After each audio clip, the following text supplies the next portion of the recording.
بسم اللہ الرحمن الرحیم۔ عزیزان من، آج ہم پڑھنے جا رہے ہیں درس عمل۔ تو دیکھتے ہیں، سب سے پہلا بند دیکھتے ہیں۔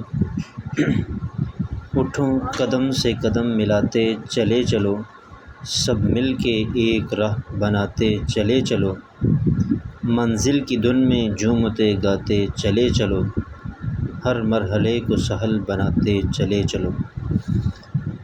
کوئی مشکل لفظ نہیں ہے، سب آسان ہیں۔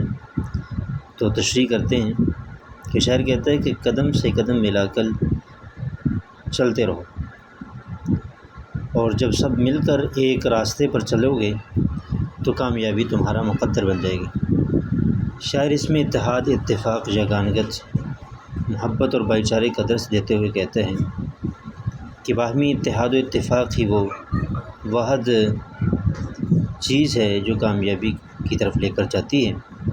اس لیے اتفاق رائے سے، اتحاد و اتفاق سے مل کر ایک ہی فیصلہ کرنا چاہیے، اور پھر اس راستے پر چل پڑنا چاہیے جو منزل کی طرف جاتا ہے۔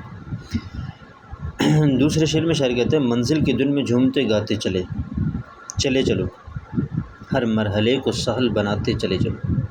یعنی جب منزل کا شوق ہو اور منزل ہی منتہا اور مقصود ہو تو پھر تمہیں شوق سے اور ذوق سے، دل لگی سے اور دل جوئی کرتے ہوئے منزل کی طرف بڑھتے رہنا چاہیے، کیونکہ جب تک کوشش اور سعی نہیں ہوگی، محنت اور جد و جہد نہیں ہوگی، اس وقت تک منزل پر پہنچنا ممکن نہیں۔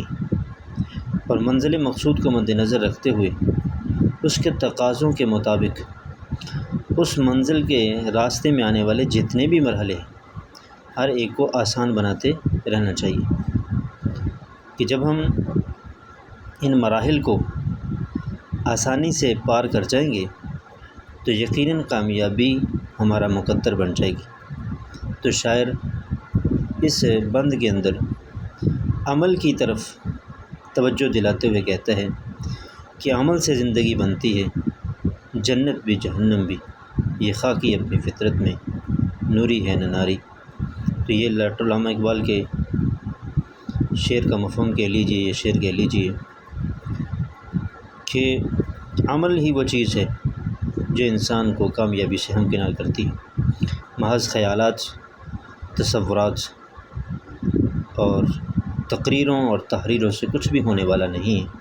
ہاں، ترغیب اور ترہیب کے لیے تقریر اور تحریر اور فکری اصلاح ہر دور میں ضروری رہی ہے۔ جب انسان فکری طور پر تیار ہوگا پھر ہی عمل کی طرف راغب ہوگا۔ اس لیے ضروری ہے کہ فکر کے ساتھ ساتھ عمل کو بھی اپنایا جائے، کہ یہ دونوں لازم و ملزوم ہیں۔ جب تک عمل نہیں ہوگا کامیابی مقدر نہیں ہوگی، اور عمل بھی اگر اتحاد و اتفاق سے کیا جائے گا تو کامیابی 100% ممکن ہو جائے گی۔